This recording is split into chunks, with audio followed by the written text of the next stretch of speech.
All right, let's get to some follow-ups, and let's get to the latest out of Rikers here. It's a story we've covered quite a bit on RFL. The New York City Correction Department says no longer will it put 16 and 17-year-old inmates in solitary confinement.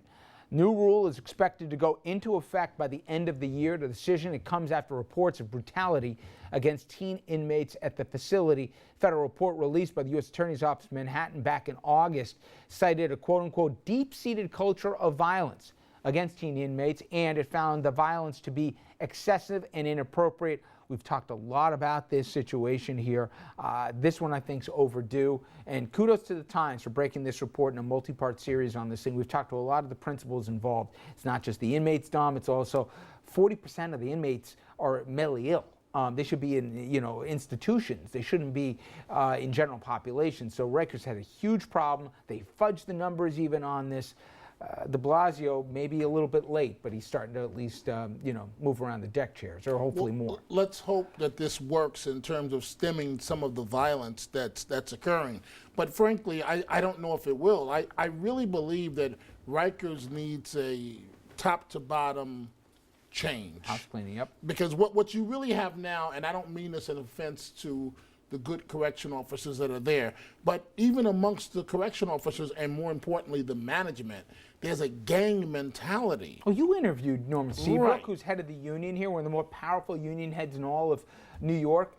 There was zero apology or contrition out of him when he talked to you. And you showed the video of a guy who didn't pay a ticket, in effect, here. He couldn't make a $400 bail. So as a consequence, when he tried to hang himself, a 5'4" guy, they nearly killed him. And he didn't feel a scintilla of apology, even if it was caught on video. It was unbelievable, that conversation you guys had. It's a good thing that the feds are looking into this.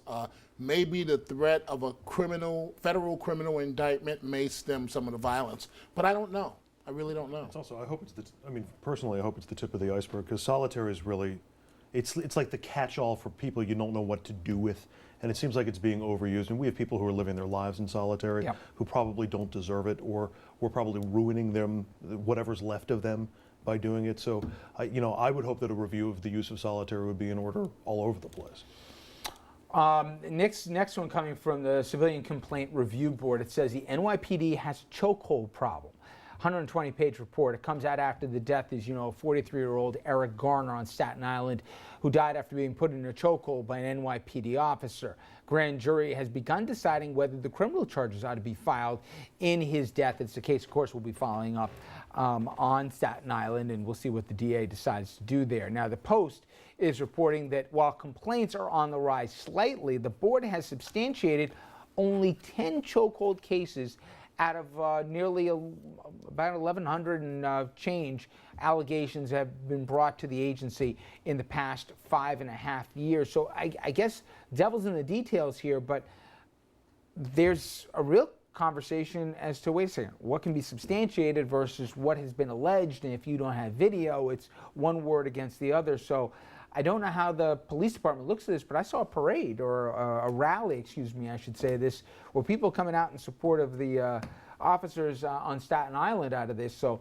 this thing is going to be fascinating how it plays out, the Eric Garner case. Yeah, absolutely. And these numbers matter an awful lot, because they do have to substantiate, these claims. And you would imagine that there is an underreporting of these kinds of incidents rather than an overreporting. Yep. Of course, we don't know for certain, and they're only, substantiating a very tiny amount of the complaints. I think the numbers are, it's going to be incredible to see what happens. Do you have a metric? I know that you're involved more on the polling side, but when you do these big data dumps and you're trying to figure out what's real or not, do people try and assess, like, all right, for every complaint, why are legitimate, and then you have to add an X for those that aren't reported on a percentage? Do they come to, I know there's no scientific way, I guess there is, but do they come to an estimation? Because right now we have 1,210. How do they try and figure out what the real number is? Yeah, well, it involves a lot, also really looking at what the complaints were and going back to those cases. And as time goes by, it's very hard to do that. So how far back these complaints go make it really hard to substantiate the claims. But you have to imagine 1,200 reported and only 10 substantiated. There is a vast difference there that's got to be explained. Either you've got a lot of people in New York misreporting, or they are vastly underestimating the substance of this. Richard, I'm glad the professor professor said this, and Yeah. I didn't make the case. She's giving you a very objective point of view. Anyone that has investigated CCRB in New York City knows that it is almost impossible to substantiate a claim. So the professor, the expert, mentioned underreporting, and that is exactly what goes on. And frankly, Because if you don't have video, it's just right, if cop you don't, says I if didn't you do don't- it, he says he did. the cop says one thing, you say another. Even though you have physical evidence, you can't prove the officer did it. Unsubstantiated. Next. But does And we gotta anybody really yeah, I'm think there have sorry. been only 10 chokeholds from police officers in the last 5.5 years? I mean, Well, that just, I think part of the that problem, just Andrew, doesn't is pass the what smell is a test. chokehold? Because you have even the mayor saying not definitively they're outlawed or outruled. You have the video we all saw that the head of the PBA, Pat Lynch, says that wasn't a chokehold. We're still, at least I'm still confused.